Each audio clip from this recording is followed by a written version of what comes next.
Boston has a lot of great things going for it, but neighborhoods are changing every single day.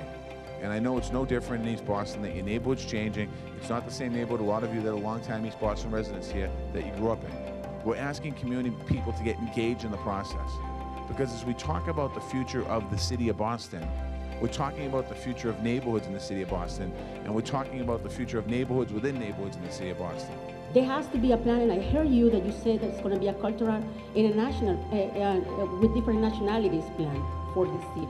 But in order to have a better East Boston, we all have to start to understanding each other.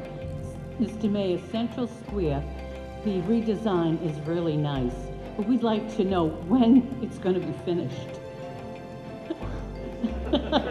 Sal, when's it going to be done?